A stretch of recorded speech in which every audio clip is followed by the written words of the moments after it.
Check it out, today I have a review and test of the Krink K-42 paint markers. These markers are made here in the United States and are alcohol based. They're xylene free and also advertised as fade resistant and water resistant. I've never used the K-42 before, so I'll be testing them out on a variety of surfaces and in a few different applications to see how they perform in usability, opacity, and durability. I got my K-42s from Bombing Science, where I also have some coupon codes running, so be sure to check out the description of the video for a link to these markers. They also have tons of other graffiti supplies from spray paint to black books, really fitting any needs. Starting off with some black plastic vinyl, the K-42 holds its opacity with every color.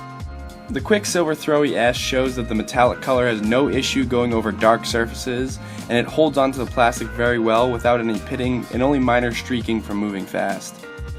The bullet point nib slides effortlessly throughout each tag. Using some gold plastic vinyl, I'm going to do a quick throwy to see how the markers work with one another. The smooth surface is a little hard to get a perfectly even fill, but the opacity of the white is clearly strong. A second pass would definitely get rid of any of the striping seen here.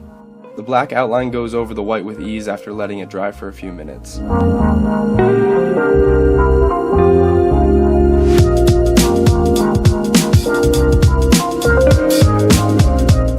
On paper, metallic markers like the silver were hard to go over because of how they set into the page. This is quite a common attribute for metallic markers, so be cognizant if you plan on sketching with these colors like silver or the metallic purple I used.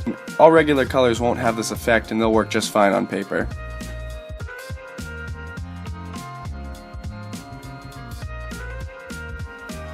This line test serves as a chance to see if any of the colors cannot write on top of another. I was happily surprised to find all the colors were able to write on top of the next, including white over black. As expected, the yellow pigment had the hardest time going over the darker colors, including the black background, but this only minorly detracts from the overall performance of the markers.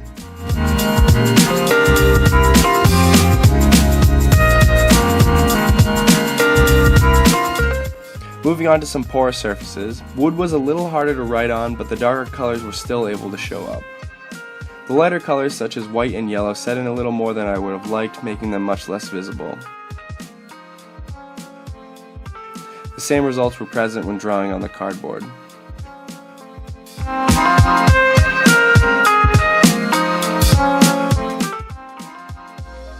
The steel had to be by far my favorite surface to write on. The markers flowed excellent over the metal and all the colors showed up with extreme vibrancy.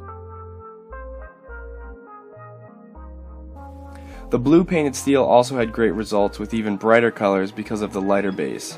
I would have to suggest metal as the overall best surface for these markers.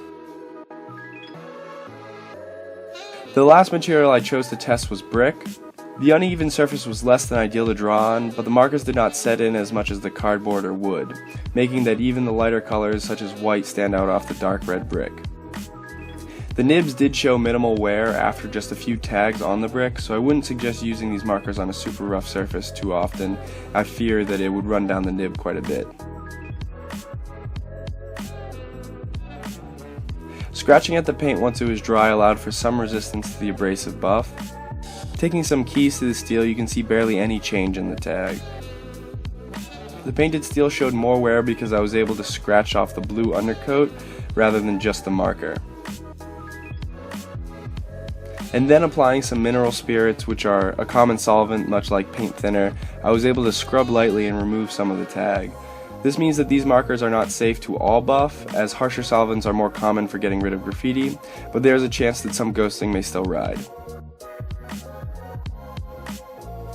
I really like these markers for smooth surfaces like the metal, and I'm sure I'll get some use out of them in black books and canvas as well. They had some great flow and killer opacity on the totally black surface, so you can be sure that these are going to hold up really anywhere you use them. This video was made possible thanks to the guys over at Bombing Science, so if you want to get some K-42s for yourself, be sure to follow the link in the description. Single markers start at $6.50 and they have packs of 5 for $31.